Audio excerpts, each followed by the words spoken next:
You're listening to The Parallel Paths, a podcast designed to elevate your mind, body, and spirit so that you can get everything you want out of life. The only question is, are you ready?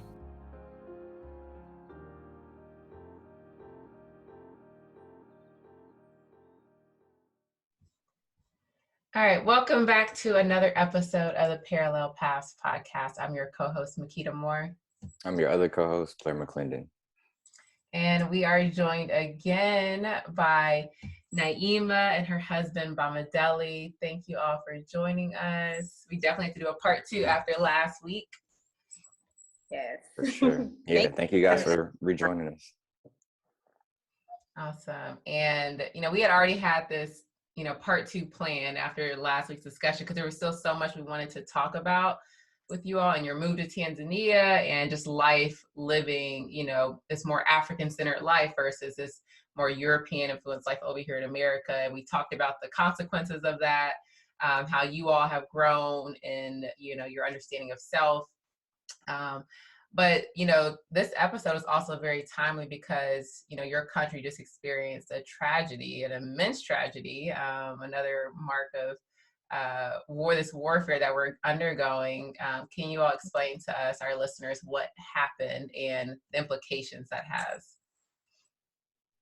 Okay, I'll let you start. Okay, so as you noted, Tanzania has just undergone a tremendous tragedy with the loss of its fifth president, Dr. John Pombe Magufuli. John Pombe Magufuli, he was a very aggressive nationalist in the sense that he had a vision for Africa that was independent of European or Asian dependence. And it's of our opinion that he was actually assassinated. In fact, I wouldn't say it's an opinion. I'll say we feel he was assassinated because the threat that he posed to kind of global domination by these international organizations. And in fact, before he was announced to be deceased, he had gone missing for over 3 weeks. Yeah. And in fact, they said the official cause of death was cardiac arrest.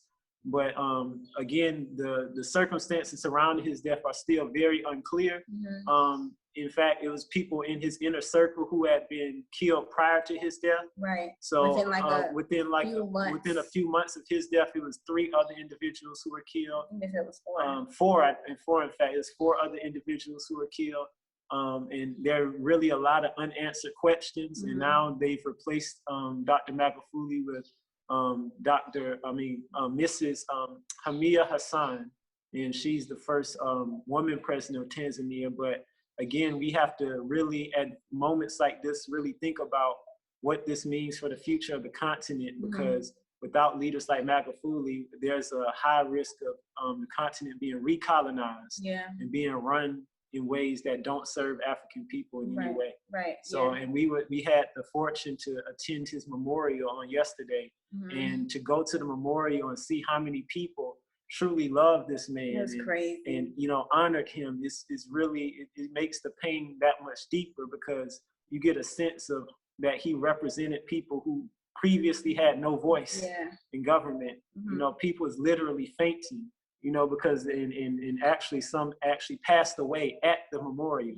From shock. In front of us. From shock. It was at least like 3 women who died yesterday at Magufuli's memorial because they was in shock and they died, and they had tents set up for these women because they anticipated that this would happen. Yeah, they had Red Cross tents like prepared because they knew people were going to be fainting, but I don't think they knew people would be dying. Wow. So it was a huge, huge tragedy, and I think it's a shame that none of this is really reaching the world media, but that's okay, because we feel that comes with the territory. Right. Whenever you're a leader who's fiercely independent in the way that he was, you're never going to get the applause when you deserve it. But the important thing is that he's laid the foundation, and I'm confident that the people of Tanzania will continue to build off of that. Right.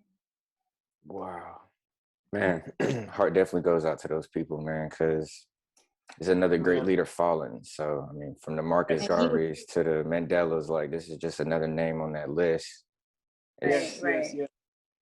Yes. And he was doing so many things like to keep Europeans out, and they hated him for that. Like the Chinese offered like a $10 billion. Yeah, they offered a $10 billion loan, and he rejected it because he understood that when you would accept money from these foreign nations, that's basically you're selling your country's resources off. Yeah. And he wasn't about that, you know. And on top of that, he never traveled outside of Tanzania. Yeah, he never left. His entire term from 2015 to the day he passed, he never left Tanzania. And he wouldn't let the cabinet leave either. So a lot of people in the government, although they worked there, a lot of them didn't like him because he wasn't allowing them to. He was one of those, they called him a bulldozer. So basically he was one of those people who, if he saw you weren't doing your job, you're fired. Versus a lot of other African countries that with the corruption that there is, we all know what that really means. But with the corruption, you don't have to do your job. You can just be basically getting a check. But for him, he was like, if you're not performing, you're out. Right. And for them, they weren't used to that type of accountability. So a lot of people in his cabinet did not like him. Right. So, yeah, he used to say he was a sacrificial lamb. He used to say he that said all the that time. multiple times. He said he's a sacrificial lamb. Yeah. So he knew he was a target. And, you know, they tried. We feel that this was a conspiracy to kill him from the moment he stepped in office. Yeah. And he kind of tried to stay alive as long as possible. As he could. Yeah. Fortunately. And the only reason they were able to get him is because they took out the people closest to him. Because that's why they couldn't get him before, is because he had a very tight knit, those few men around him that he was very close with and believed in him. But they took them out, and once they killed them, he was open to. He was isolated. He was isolated, yes. So it was easy to get him. So. Wow. Yeah. What percent of the population do you feel like understands that view versus those who are like, oh, it was COVID? Like, I mean, because I feel like that was the first story they threw out, was that it was COVID, just because he's been such a, he's seen past the BS when it comes to COVID, and he really, you know, the rest of the country didn't like that he wasn't forcing people to wear masks and things like that. So that was the first story that came out. Then I saw the stuff about the heart, having the heart condition come out. Do you feel like the other people in Tanzania see past that propaganda, or are people really divided as far as what really happened? So most people know. Yeah. Most people know that he didn't die from natural causes, but they are they know that speaking against that, if the government is telling you it was a heart attack, then you better say it was a heart attack. And they just talk amongst themselves, but they're not going to go on social media, or they're not going to write an article saying it was an assassination, because they understand that, you know, you could get in trouble. They kind of abide by the rules very well here. So most people know. The people who don't care, though, are usually the people who have money. So like the people who had money, the people who were very wealthy here, they didn't like Magufuli when he was alive. And a lot of them, honestly, we heard that people were celebrating. People were out celebrating the night that it got word. The people, the rich, wealthy people, Tanzanians as well, were out partying because he was out. And that basically means that now they don't have to, they can be a lot more. And they can open their doors to international influence. Because the main thing is that the kind of more affluent classes within Tanzania, they're more European oriented. So all of their wealth and assets are based in Europe. So, and what Magufuli did is he made them make sacrifices and said that you aren't going to profit in Tanzania without contributing to the Tanzanian people. And so he had a policy that was basically about raising tax revenue and raising infrastructure and domestic investment. And all of this was kind of very undesirable for the people who had traditionally benefited by forming ties to international powers. So once Magufuli died, it was almost like they was cashing in. They was like, finally, we get to resume business as usual. As usual, right. And the Chinese were able to come in. Now it's easier for them because, you know. Because even the people at Magufuli's funeral, a lot of them didn't live in Dar es Salaam. They came from as far as Kilimanjaro and beyond, because those are the areas of Tanzania where people are farmers and they don't have a lot. But in Magufuli, they saw somebody who finally represented Tanzania. They call him the president of the poor. Yeah, the president of the poor. That's one of the names they had for him. So most people here who didn't have a lot of affluence are the ones who loved him, and the people who have a lot of businesses or anything like that, they didn't really care. Yeah. As they say, they think of it as the storm has passed. Yeah. You know, but it's really the storm has arrived. Exactly. But, you know? They don't get that though. Yeah. Sounds very similar to America in this new shift in office. And I'm not a political person on one side or the other. To me, we don't have a horse in the race over here, but this new shift in office, you're starting to see a lot of this new world order stuff start to come to play. So I'm like, hey man, listen to the message and not necessarily the messengers. Right. Yes.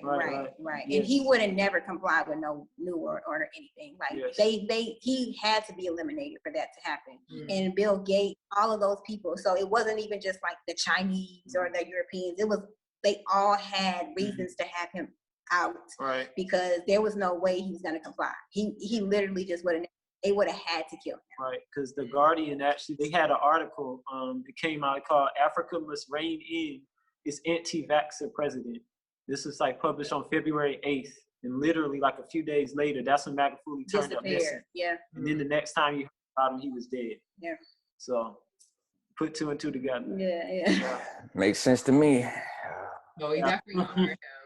We definitely honor him and him recognizing what he was getting into and, you know, being bold about it, recognizing that, you know, he lives on eternally and his legacy to uplift and inspire others. Because that's what we all come here to do. You know, we can't be afraid of death, of what they try to perceive at the end of life, because then we will stay here. We will try to hold on to this life and be afraid to make the moves that our spirit is calling us to do. So, you know. Yeah, that's the biggest thing. Most of us are just too afraid of that. But if you stood for something while you were alive, then you didn't die in vain. But a lot of us are dying and we stood for nothing. So it's like, we die before we physically die. Yeah. We die in spirit, and that when you die in like that, when you actually physically die, you don't live. Yeah. There's no life after that. You know, if you didn't represent anything when you was alive. So we take heart in that reality that even though it was sad that he's gone, we have a lot to learn from still. You know, it's so much we can learn from his example. Yeah. And that's another thing. I mean, I know all of our listeners are primarily in America, is doing your own research on, you know, these leaders, because when they're being taken out, like even Gaddafi, you know, he was taken out when Obama was in office. Obama, you know, was calling them shots. And it's like you're going to be told one story in America. Like the media is designed to give you a specific story. So you really got to do your own research to find out what's really happening in this world. Exactly. Yes. That's so important. That's imperative. You know, especially now where it's so easy to spread misinformation and peddle it as fact. You know, when you have your own critical lens on things, you can get up under that. And also just to understand the history, you know, because I think a lot of the conclusions we come to, it isn't necessarily how we read the news, though we do read the news. We also understand historical patterns. So like, I can remember the minute I heard about Magufuli's assassination, I was like, this is just like Thomas Sankara. This is just like Patrice Lumumba. This is just like Samora Machel. So the continent of Africa has a deep history of independent leaders being killed. So whenever, you know, someone asks for evidence, I'm like, look at the history. Look at the history. There's no better evidence than that. So I definitely agree. We have to start looking at these things in ways that are historically informed, but also independent of mainstream media. You know. Yeah, and I think that's important too, to kind of tie it back to, let's say, school and the history that we were taught, his story. And so we're taught from this lens to make it seem like all of this stuff was so far removed and so long ago. I mean, this is in the last 300 years, even with Florida shifting hands of power. So it's like, this is only a few generations ago where these same people are invading our own lands, stealing our lands, killing our people, raping our women, whatever. So it's like, what has changed in 2020, 2021 to make you think this is any different? And it's not just an advanced plan of colonization and taking over. Exactly. That's all it's ever been about for them. Right. It's just go about it different ways. Right. Yeah. Just an evolved form. And I just started reading The Destruction of the Black Civilization, or I don't know if it's African Civilization. Yeah, that's a good. Yeah, because I was watching one of y'all's videos and y'all had mentioned it, and I wrote it down. I was like, this title sounds so familiar. And I went to my bookshelf because, like, when I was leaving Atlanta, I had like grabbed some books from my father's shelf, and that was one of the books that I grabbed, and I never really opened it. Like, I opened it a little bit, but I finally started reading it. I'm just like, Africa is just, it's everything. It's such a rich planet in culture and resources, and it makes sense. I mean, the people enough are an invaluable resource, but then you also put the material resources there too that people can have as tangibly. They can't take our power. They can't, take the power of a Black person or a person of color. Right. But they can take those resources, and that's just what's been happening since day one. Like, they're just any way they can, and that's why we look on the image that's portrayed to a lot of Americans about Africans being these starving people, and it's because, I mean, that is happening in some areas, and it's because they were pushed into those areas that aren't inhabitable, and all the resources are being leached out. So when you have a president like Magufuli who was like, no, we're keeping our resources, like that goes against the entire system that all these other, it's crazy. Right. Yes. Yeah, it's crazy you say that, because I'm thinking, like, I tell Mikey a lot, I'm like, when you learn the history of Africa, that's the history of the world. Because it, like, literally, like, every world event that we're taught, in our schooling in America, there's always an African component to it that's not talked about. So, like, if you talk about, like, even the world wars, the First and Second World War, it was always, wars battling over which European power could take over African possessions on the continent. So there's always an African dimension. I feel like because that dimension has been kind of cut out of the narrative that we hear, our sense of world history is very small. I feel like I never really knew about what world history was until I started learning about Africa. Because at the day, Africa is that kind of, it's the wealth of the world. You know how you have certain places and they say, oh, this is the wealth of the nation. I feel like Africa is the wealth of the world. Yes, and all right. It's always a battle. It's under the subtext of every historical event is who's going to win the prize that is the African resources, the African wealth. Right. So, yeah, I definitely agree that Dr. Chancellor Williams, his book is very influential for me, because especially the chapter where he talks about the Masi people in West Africa. And they had this idea about the first white man, they called it the creed. And they said the first white man to enter the nation, that would be our destruction. Yeah. And it happened exactly that way. So you have always this tension between, should you be isolated or should you open up the nation to outsiders? Like Black Panther, even they tried to play on that theme. Right. And every time Africa tends to open up its gates to outsiders, it's always exploitation, it's always suffering and warfare that follows. So right. I hope we learn from those historical lessons, and not repeat the same mistakes over and over again. Right. Devil in a new dress. Literally. Yeah. Literally. And except the devil was getting more, like, he's getting eviler. Yeah. It's like, it's not even, it's almost like, dang, like, how, it's like they're trying to invent new ways to just destroy. And then we were even talking about, too, just the simple fact that they have something that, like a nuclear weapon. Like, what type of brain do you have to where you would conceive of an idea of a weapon that will not just destroy your enemies, but destroy and not like the whole planet. Whole planet, insane.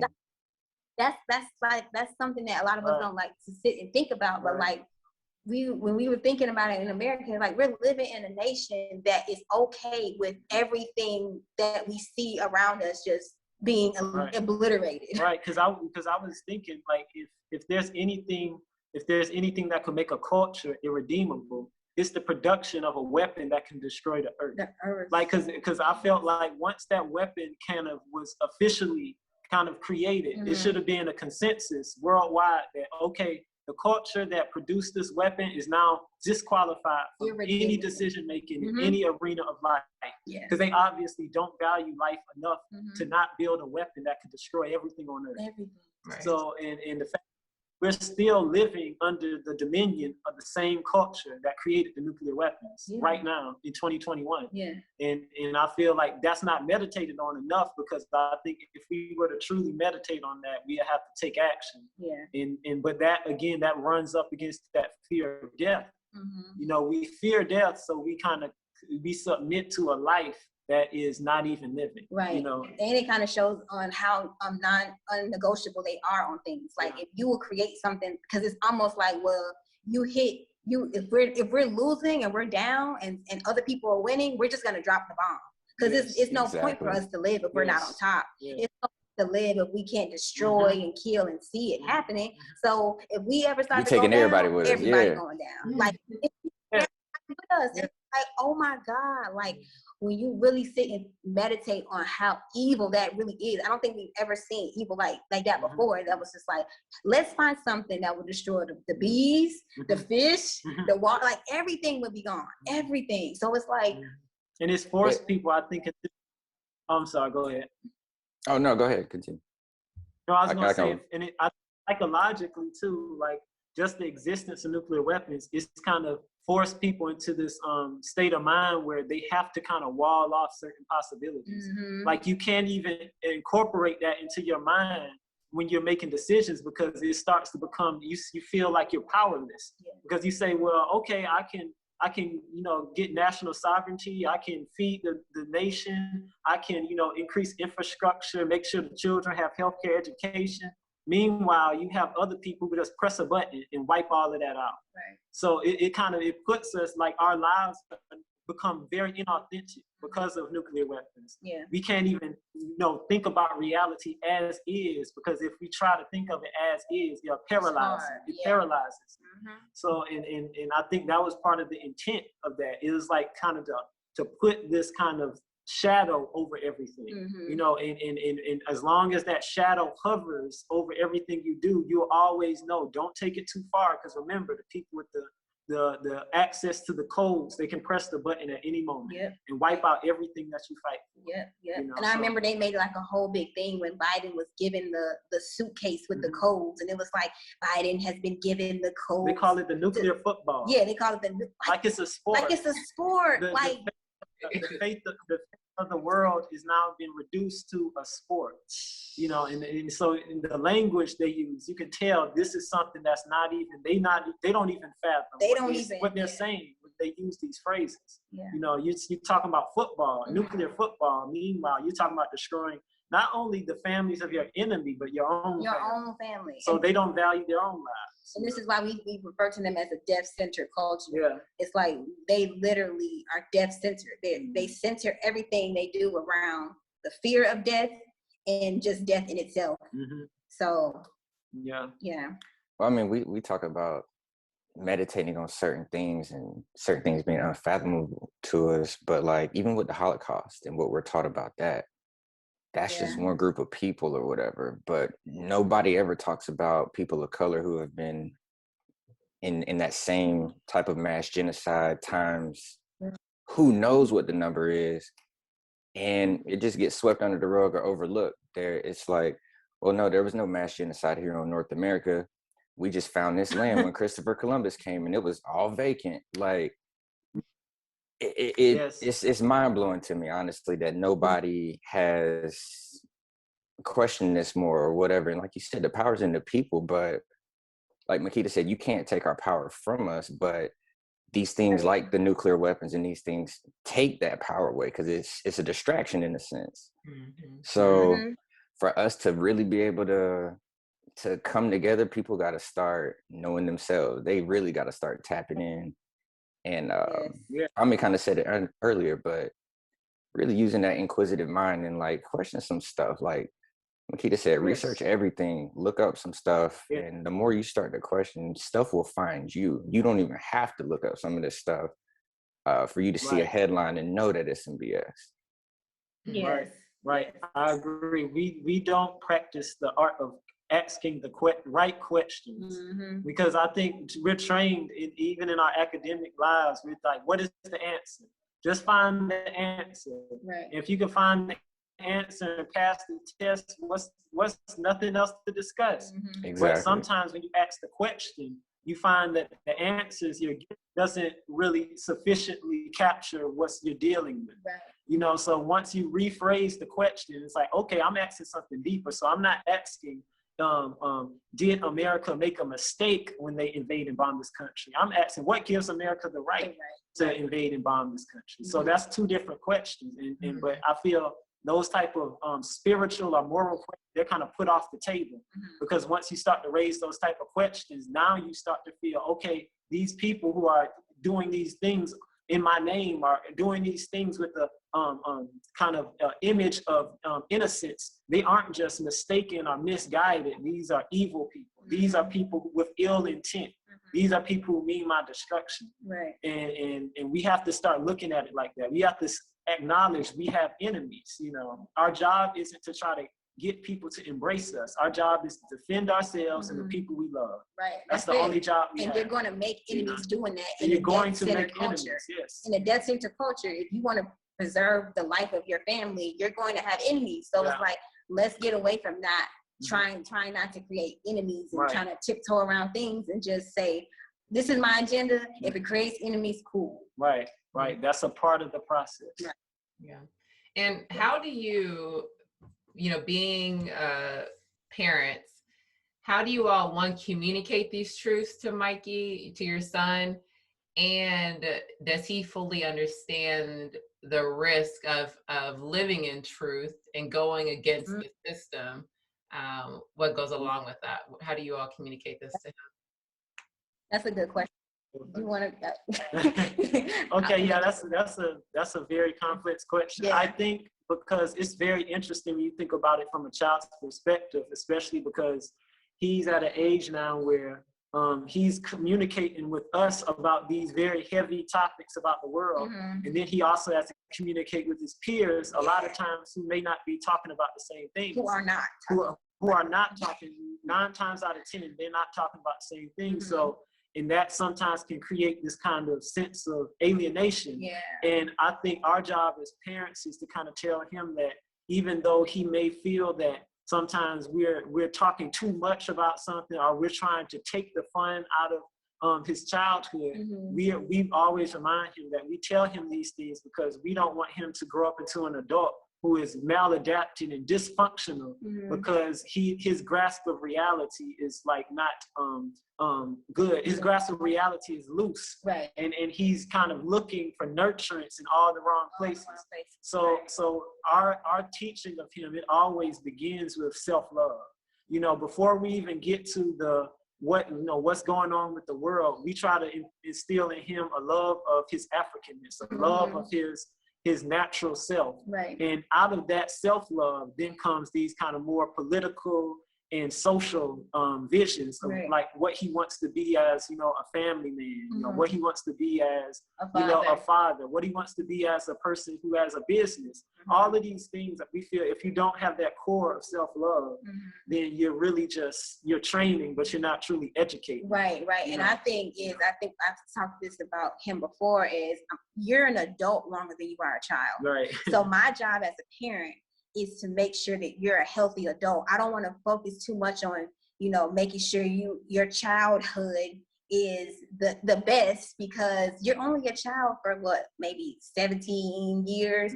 and the rest of your life you're an adult. So I want to give him the tools. We want to give him the tools so that he can be a healthy adult. And I think that's what we don't get as children. We have a lot of parents who indulge in the material things, get whatever you want, you spoil, you watch a lot of TV, it's a lot of things that you have access to. Hey, Parallel Podcast listeners. If you're looking to learn more about building a strong mindset and deepening your meditation practice, join Makita every Tuesday and Thursday at 11 a.m. Pacific Standard Time live on Instagram for Makita's meditation and mindset tips. You can also schedule a free consult by visiting the link in her Instagram bio at Makita Smiles. And for all things health and wellness, check out Blair's site, 3layerswellness.com for products, services, and resources. And if you're looking to establish or enhance your business online presence, don't forget to check out thebonafideagency.com for assistance with websites, logos, graphic designs, and more. You can find all of this information in the show notes as well.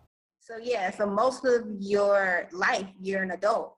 And so I really wanted to give him the tools to be a healthy adult and not really focus too much. I mean, we let him be a child, definitely, but we also give him those things that he needs so that when he becomes an adult, he won't have this skewed view of reality. He won't be just like, if somebody throws something at him, he'll be able to process it and ask the right questions and, just be equipped. And I think that's one thing our parents, or at least my parents, didn't give me. They kind of gave me everything I wanted as a child, very sheltered from things. And then when I became an adult, it was hard for me to accept truth.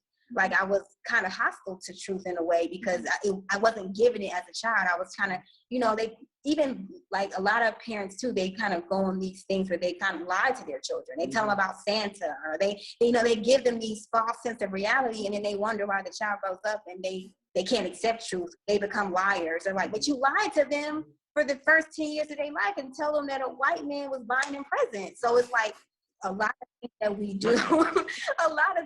we do, our parenting has been adapted from people who are lying people. They're deaf-centered people. So it's really unhealthy for us to apply what they do with their children to ours. And so that's why when some of the things that we do talk about with them, people may think are too touchy or too, you shouldn't discuss with your children. But for us, we don't want to mimic what white people do with their children, and they shelter their children from a lot of things because that's just who they are. But for us, we kind of try not to focus too much on the childhood and we try to kind of integrate both in a way. Or another way of putting it, we try to make a link between or try to accentuate the child's role in the larger community. Right. So a lot of times the kind of picture of childhood we got is very self-interested. So the child's responsibility is to have fun. But within the African context, the child has responsibilities to his people. So we're constantly reminding him that he has a responsibility to his people, and we try to stimulate within him an appetite for truth. Because a lot of adults, they don't have an appetite for truth, meaning they'll hear something that they never heard before and they'll immediately shut down.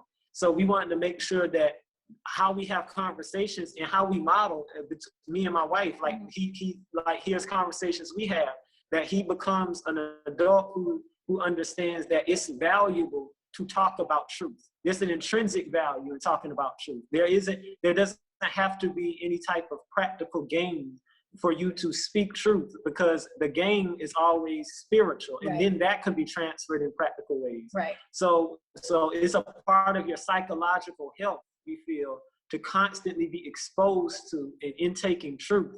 Just in the same way you drink water or you eat vegetables and fruit. We want to say, okay, psychologically, if it's not true, we want to make sure we take that out of your psychological diet, right? If I can use that word. So it's about creating a healthy psychological and physical diet. Right.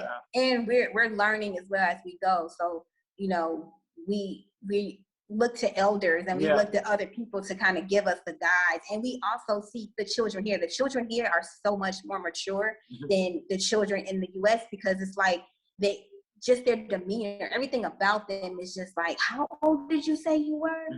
Wait, you're 5? But they're out with their parents and they have a responsibility. Some of them work with their parents. They're there with their parents at work on the side selling food. Like, yes, you look like you're 5. Like, how are you doing this? But it's just our children in America are just kind of stunted. We're very stunted, and a child's mind can hold so much, and they have so much ability. And we're sitting them in front of Elmo.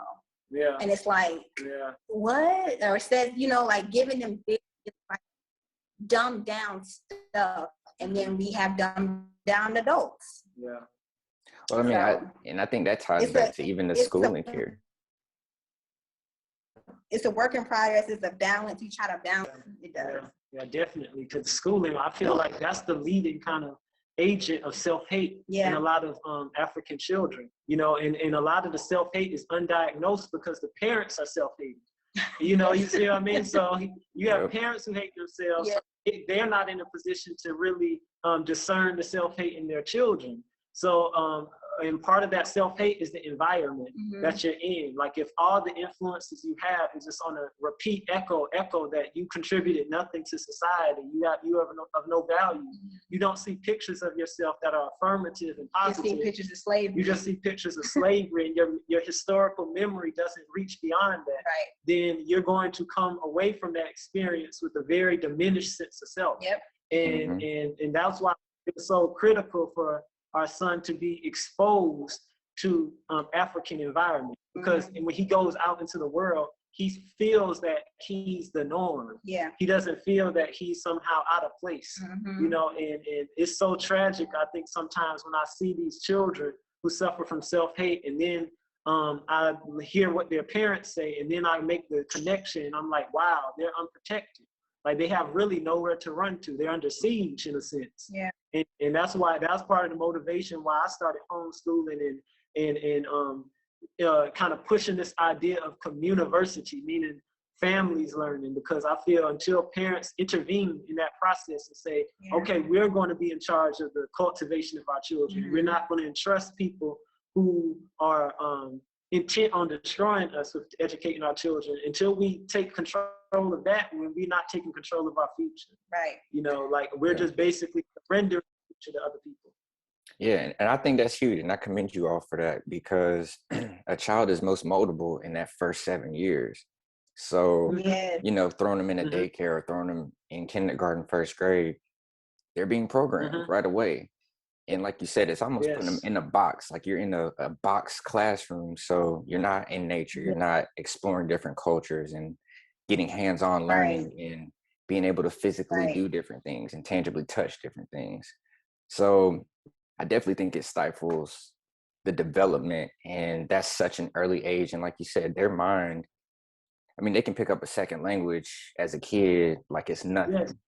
So it's like, stop limiting them for this systematic way of pipeline to prison type deal like the US has, and like truly let them grow into their own. So I definitely think what you all are doing is awesome, and keep instilling that truth. And I think even though he might not appreciate it right now, maybe on certain levels because he sees kids doing certain things that he wants to be a part of, but I promise you 10, 15, 20 years from now, he'll look back and be like, man, I am so grateful that my parents made me do A, B, and C, because it's put me in this position to see through certain things and be able to navigate this matrix a little bit easier. And we say that often. We say our job is not to make you happy. Our job is to protect you and to ensure you grow in a healthy way. Right. That's our only job. Like that. So I'm like, so whether or not you want to, you like what we're doing. We're doing this because we know what's good for you, and we know how to protect you from people who don't want you to grow. Right. You know, so, and that's the way you have to. Parents a lot of times they want to be friends with their children, and that kind of peer interaction with the child, it kind of breeds a kind of disrespect where the child doesn't become teachable anymore. Because a child doesn't learn anything really from their peers, but they can learn from a parent. So, so we have to begin, I feel, parents asserting ourselves as parents, and that means teaching our children, not just providing for them materially, but teaching them how to grow and develop. And but what I was saying was that I think an important part is the education of the parents first, because you all can speak to Mikey and be like, you know, we're telling you this because we know what's good for you. But a lot of parents in America don't know what's good for their children because they don't know what's good for themselves. So they have a lot of kids who are like pushing back, like that's BS, you know, because they can see that it doesn't make sense. But you're telling me just because you're older than me, I'm supposed to respect you and listen to what you're saying. Right. And I think when parents don't acknowledge, because I think a lot of parents, they don't want to teach their child certain things like the truth about society, because if their child acts on what they teach them, they don't want it to reflect on them. Yeah. Exactly. So it's very self-interested, like meaning they want to play it safe, so because they play it safe, they feel their child has to play it safe. But Exactly. what we often say is, whether you play it safe or not, you're the enemy. Yeah. Like, you can think conformist, you can think non-conformist, but when you exit your house and the enemy sees you, he's going to treat you like his enemy. Right. So you might as well teach that child something that they can use to protect themselves. Right. Because if you don't, then you're going to be mourning, because you're going to be saying, what happened to my child where you didn't do anything? A lot of parents, they play it safe because they have this fear that if they teach their child something that's subversive, then somehow that's going to obligate them. So it's this kind of, they pass it on. It's almost like this tacit compact. Like, I don't know about myself, so you're not going to know about yourself. Right. And then that child grows up and doesn't teach their child about themselves. So, Yeah. and that's this whole thing about generational curses, because I often say the generational curse is really the lack of self-knowledge. That's it. Like, that's it. It's not, and it manifests in different ways. So it might manifest as drug abuse, alcoholism, domestic violence, but all of this springs from a fundamental lack of self-knowledge. Right. So, and once we start to attack that ignorance, then you'll start to see your life transform. Right. And you'll create enemies, but that's part of the process. Right. You know? And that's the funny thing, because I have as a therapist and I work with kids, a lot of my international clients, like, their parents are like, what is this depression? What is this anxiety? Like, we don't do that. I'm like, it's because we're living in a country, where you aren't grounded in self. And like, when you're in your homeland, you can experience adversities, trials and stuff like that. But when you're grounded in stuff, you have that level of resilience. Here, you're not grounded on anything. I totally agree. That's so true. Because I was actually talking to Naheelah about this today. I was like, because she said that actually. She was like, it's not like when we came to Africa, we don't experience challenges anymore. She said it's not as overwhelming. And I think it's not as overwhelming because when you're outside of your culture and you face the challenges, you don't have the tools to combat it. Meaning you're combating a challenge that came from a culture, and then the tools that you're given to combat it are the same tools that created the problem. You see, so you don't have anything what's the word, that's indigenous to you that you can use. And I feel like once people have tools that are indigenous to themselves and that actually generate some type of growth within themselves and not just like bandage it up, then you have true kind of transformation. But I feel in America, it's always about how can I accommodate these issues? How can I accommodate this dysfunction? As opposed to what is the root of this dysfunction? Yeah. What is the societal origin of this dysfunction? Like none of those questions are ever raised. Right. And I think because, go ahead. Oh, I was just gonna say, I think part of that accommodation comes from just our own culture just being stripped. Like when you can't tie yourself to something and say, I am of this tribe, or I am actually from this country or from this place in particular, and we just don't know. And we're just a box of crayons, all different shades. And we're like, well, we're just black. It's like, no, I'm not the color of my t-shirt. I am not that. Exactly. So I think when you have the identification, you can actually tie back some family history to some certain things. It empowers you in a different way. And I know for myself, that information I shared with y'all last week definitely has empowered me on a different level, because it's like, I know where at least half my family came from. Right. So, and that's important. Yeah, that's a big thing. So when we talk about like power being stripped, and that the culture, the languages, and everything that we did from a spiritual perspective and how we practiced it, all of that stuff was stripped. So it's like they hand us this book, this is what you do. And so like you said, it's the tools given to you by the same people who are oppressing you. So it's not going to cure a situation or fix anything per se. It's a bunch of Band-Aids. Yeah. Right. And I think extending from, on this podcast, we talk about all about like how to, elevate your mind, body, and spirit, and ultimately having this sense of authentic self and freedom. And, education, like we've been talking about, is part of the right education, and understanding truth is a part of that. But we also see it from the perspective of entrepreneurship and being able to work for self, or use whatever your gifts, talents, and abilities are to contribute to the community, and ultimately the universe will take care of you when you are giving your gifts to the world. So I want you guys to briefly touch on, like, what are you all doing? What do you guys do for work, working for yourself, things like that. Okay. So for me, I edit videos, and I do social media as well. So I've always been pretty creative, so I love to create. So that's my main thing is editing. I shoot sometimes, but most of the time, because I'm not physically in the U.S., a lot of people I work with are in the U.S., so I just get the footage, or they send me something and I edit it for them. And then we're working on a community with TEPZEPI, which is kind of the thing we were talking about before, which is basically a university of families. So you learn with your children, the parents are learning at the same time. Right. And it's kind of, that's really what our main project is right now. So yeah, and then my husband, he's a writer. And I'm a writer. I have a book currently under publication. It's called The New Blackface. It's being published by a Tanzanian publisher called Nkuki Nyota. It's still in the editing process currently. So that's one of the avenues I use to make a living. My other work, I'm working on a book now as well. And then, as my wife said, the TEPZEPI University, which will provide to anyone who has internet access, whether they're in the diaspora or on the continent. Right. It'll be an online. It's a digital university, basically. So awesome. Yeah, so those are kind of our collective talents, that we use to support ourselves. Right. Yeah, in the community. And you don't need a lot out here either. Yeah. So that's awesome. Like the cost of living is like crazy compared to the U.S.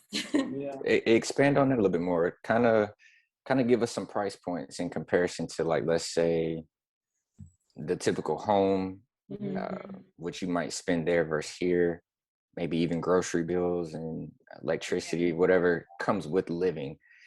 Can you guys kind of give us a comparison? Yeah. So I'm bringing up the conversion. I got an app on my phone. I'm gonna give you the exact number. Okay.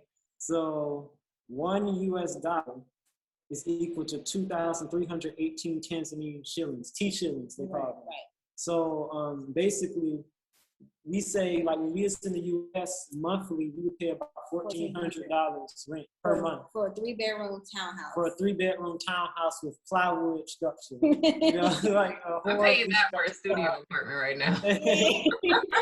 Right.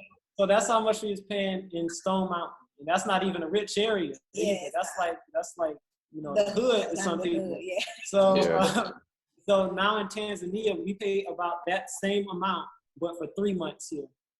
And this is for a house with many more bedrooms, five bedrooms, 4 bathrooms. It's gated. There's a gate. There's a fence. Yeah. It's not a fence. It's literally a cement gate. But all homes here have cement gates. Yeah. So that's not anything new. But huge backyard. There's a house in the back behind us. There's so it's like the amount that you get for your money is crazy. And a lot of people here, they build their homes as they go. So if in the US, you may see a house being built and then 3 weeks later you ride past and it's done. Like here, they actually take their time and they're so sturdy. Like they're structurally intact. We literally, because in the US, you can go and try to nail something in the wall. You want to hang it up. It's easy. We literally went to the walls and started hammering, and we broke the hammer. The hammer broke. So it feels like a fortress. Almost. Dang. It's crazy for the way they build their houses here. They can withstand anything. So the utilities, it's like like in America, you get bills. You get a bill in the mail, or you get a bill online if you do online billing. Here it's just you put money on it. Yeah. So if we want to pay the light, it's not like we're going to get a bill in the mail that says you owe 100,000 T shillings. We say how much we want to put on it this month, 40,000, and it'll stay on. And you got a little meter, and you just monitor the meter. And when it gets low, you just put more money on it. Right. So you can basically. And 40,000 is about how much US? 40,000 is like $20, like about $20. So the beauty of that is it's easy to budget. You know, because I feel living in America where every price point is determined by, you know, other people. So you get the bills, then it's easy to kind of get in a situation where you can't accommodate the costs. Right. You know, whereas here you can easily say, okay, well, we don't want to spend as much, so instead of putting 60,000 shillings, let's put 30,000. Yeah, and then when we get paid, we'll add more. We'll add more. So it's very flexible. It kind of gives you a kind of more, I think, freedom to determine, you know, at what standard of living you want to live. Right, and insurance is an option. Most people here can't afford insurance. So, you know, in the U.S., you can't get an apartment unless you have insurance. Or you're not driving off the lot unless you have car insurance. And that's just a bill. That's just a what-if bill. Right. It doesn't even really make sense. So here, that's just another expense you can pocket because there's no insurance. The people who have insurance are like very well-to-do people. But most times, because the houses are built so well, you don't really need insurance because, you know what I mean? So it's just so many things that we think we need and that we think are normal. That when you get here, people are like, insurance for what? Like, and medical too. We went to the doctor one time and it was so cheap because we were thinking like, how much is it gonna be? We don't know. I think it was like 30,000. Yeah. Which is like what, $15 or something? Right. So like you don't need the insurance to get medical help because everybody can afford it. It's not like so much that you're gonna be broke when you leave the doctor's office. Right.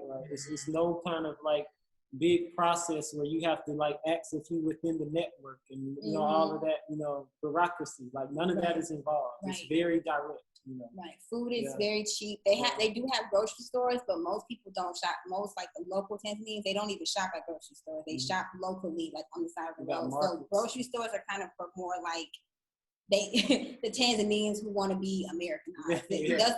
Or the Americans that live here, or people from the UK or whatever that live here, they'll be in the grocery stores. But like you don't usually see local Tanzanians in grocery stores.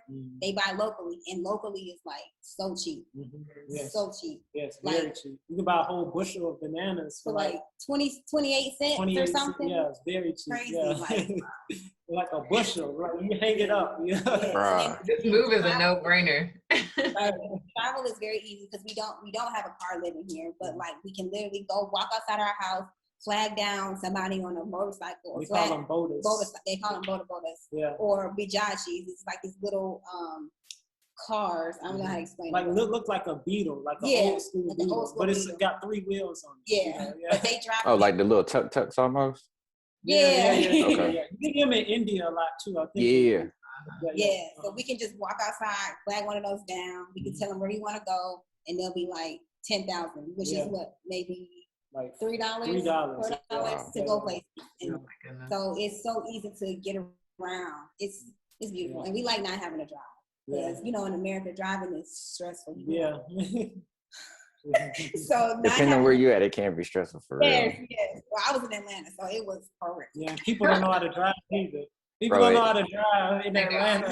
No, I was in Atlanta this past weekend. It was nuts. And like you don't even, the thing out here is you don't even see car accidents. Like these people, they drive fast and they drive precise. Like they don't be, I mean, like, how are you not in a car accident? But we've seen maybe like 5 car accidents since we've been here. And every time there's a car accident, everybody stops what they're doing and they go and help. Like you wouldn't see somebody just riding past with a phone like, hey, look at that. Like stop and park their car and try to help the person who got in the accident. And they don't even know these people. It's just so communal. It's something that you've never experienced before. So Again, that's been stripped from us. Like I remember even being a kid and the neighbors that we had around us. It was a Jamaican family next door. I remember this Asian lady next door, some Puerto Ricans across the street, and we knew everybody. Like even though they didn't look just like us, we still knew everybody. But like now, I feel like I don't know any neighbors. And in America, it's not really, even within our own cultures, it's not really, I guess, promoted to form those types of communities and be more like our grandparents and know everybody who's around you and help out. Now, like you said, it's just more so you see somebody in trouble, people pulling out their phones or just being nosy about the situation, just watching whatever. So Man, I truly want to get over there and experience that type of life, because I try and implement a lot of that stuff even here. So like when you talk about buying locally, just with like food and stuff, I don't feel like I would ever need to go to a grocery store, because I rarely go to the store here unless I need some fruit or some veggies. You would But if love I it can, here. yeah, You would love it because you literally could go out. We can walk outside our house and just go buy food and go buy fruit and come right back. Like they don't even use grocery bags. You just get a basket. Be like, give me the pili ho, give me the potatoes, give me all the stuff, and you back to your house and you don't spend like $20,000. Which is about $6 from what y'all said. That's crazy. On a whole bunch of food. And the thing here is you shop every maybe 4 days because the food is so fresh. It will go bad. So you can't like in the US you can go to the grocery store and stock up for 2 weeks and you don't have to eat. You can't do that here. The food will go bad. So you see the same people out every few days buying more food, and they're okay with going out their house because it's right outside. I think it's important for our listeners to hear what you just said as far as food going bad in a short amount of time. That's what happens when you eat real organic food. It actually spoils and molds and goes bad. But like here, like you said, you might buy an apple and it lasts a month. It's not normal. So, I mean, and that's just on the fruit level. So imagine anything else that's processed that you're eating. It has these chemicals injected into it. So it has that longevity. So it's important to feed your body life, like you said. Because if you don't, you're gonna feel like you're gonna be sluggish. You know, you ain't gonna have no energy. So I've known my energy levels. I feel so energetic every day because I eat so much fruit. Fruit and raw vegetables. I was never eating raw onions and raw tomatoes. Like everything used to be cooked. But here they actually have dishes where it's just like kachumbari. You just take a bunch of like tomatoes, peppers, and then you put lime juice on it and salt. That's it. And it's so good. And that's just it's very normal for them to just eat raw vegetables. I'm gonna have to get some recipes from y'all. Yeah. You should learn how to make a chapati too. I don't know if you eat bread, but like it's like a kind of almost like a pita bread or naan bread. If you eat like it's like naan bread. It's like naan bread. I like naan. It's good.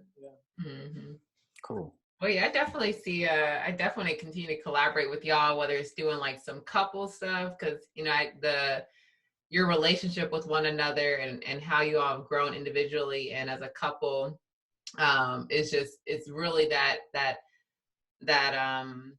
mutual respect for one another that we don't really see, that we've lost here in America. So I definitely want to do some future collaborations, maybe some couple stuff. Definitely want to get the roadmap to making that trip back home to Africa, because I'm sure that process of really figuring out everything can be challenging, and I think there's some value in having to go through those struggles on your own, but it's also valuable to have somebody who's already been through the process to be able to let you know what to look for. And y'all know people here, and you got a place to stay. So it's like most times people are like, Africa, I don't know nobody in Africa. So it's like y'all already got a place to stay. Hey, well, blessings. Appreciate that. We always tell our friends, we like when you come here, come see us, because like we so happy when people decide to make that move, because we know there's so much kind of energy expended to discourage people from doing it. And the fact that, people like you all exist that have the ability to look past all of that and say, I'm gonna go anyway. I don't care what people are saying. Because I'm thinking like we living in a time now where people are entertained by movies like Coming to America. Right. They should be going to Africa. Right. It's like everything is like backwards right now. So I'm like, man, it's so refreshing when you hear people be like, yeah, I want to go. So it's like they still understand. Like it gives us hope that people still understand where the real wealth of the world is. It's not around the skyscrapers. It's where the open land is, and the forest, and the fruits, and the earth. In the earth, And real quick, I had somebody connected me with somebody else through Instagram, and he's like, "You should follow this girl. She's in Tanzania, and we like to travel." And she ended up coming here. Like she's planned it within like maybe 3 months, she came here and she loved it. Like she was raving about it. People were discouraging her to go because she came by herself. So people were like, traveling to Africa by yourself, like what is about? She had a lot of opposition when coming, and she came and she's been looking at places to come back. And she actually lives in Atlanta. She has been looking at places to come stay because she loved it so much, and she was just like, I could never. She loved how she was able to go out at night and feel so safe. She was like, she would be getting random rides from men on motorcycles and never felt unsafe. Versus if you did that other places, you'd be like, who are you? I need it. No Uber, no nothing. Just like, can you take me somewhere? Cool, let's go. And it's the safest. It feels so safe. That's another thing about it here. It's like crime is like the most that's going to happen is maybe somebody try to take your phone. But even that, we only seen like one time. Yeah, but other than that, it's just like feeling safe at night around men. And it's just like, because I know in America they have this narrative of how dangerous men are and how women, they going out and walking is just so scary and all these things, which I'm not saying is not true. What I am saying is there's places where that's not the case. And the fact that that is the case in America is a product of a culture that created a predatory mentality. You know, here I feel like you don't have that same predatory mentality. You know? So beautiful. I can't wait for y'all to come. Well, thank you again for joining us. And we'll definitely be staying in touch. I can't wait till we make our first trip out there. I see it already. Gotta make that move. Everything is aligning, perfectly for that trip. So is there anything else, any way that our listeners can support you? I know you guys have the Communiversity coming out. Bamidele, I know you have your books coming out. Is there any way that our community can support you on any of those projects?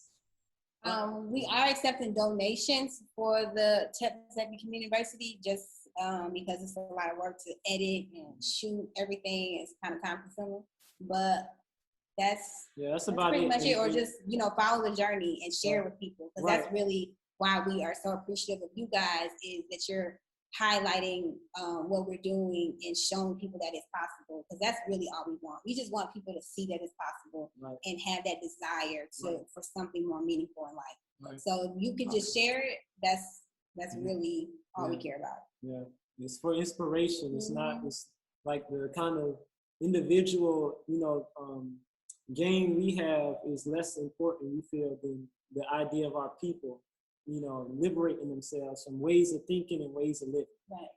If that happens, then that's all we want. And we have a YouTube channel, and now we have the podcast with you guys. So Awesome. I was gonna say we can we'll talk about it offline, but we can definitely support you in any way you need. So definitely feel free to reach out to us. I do branding and design work, so if there's ever anything that you need on my side, be more than happy to help. Appreciate it. Sante. Yes. And I'm definitely going to hit you up. So I'm trying to rebrand my Instagram. So I want you to create some. Yeah, for real. I might have some editing we need to do on some other stuff. So I do all of that. So send it over. Cool. And I'm looking forward to your book, Bami. So send me all of that. Get all of those as soon as you drop them. Yeah, I read your article on Dr. John Magufuli, so I'm definitely gonna post that in the show as well. Appreciate it. Y'all are putting out so much, and even just I can just see my paradigm shifting the more I've learned from you all, and then that led me to do my own research. And knowledge is so much. It's power. And it's our spirit. It's access to our spirit when we can have the right knowledge, right understanding. So I'm so appreciative of you all and all the work that y'all are doing. Thank you. Thank you for giving the platform. Yes, we're so appreciative to you guys for caring. So thank you. Thank you so appreciate much. it. Thank you. Beautiful. All right, Parallel Podcast listeners, as always, don't forget to like, share, and subscribe. And until next time, peace and love. Peace. Kwaheri.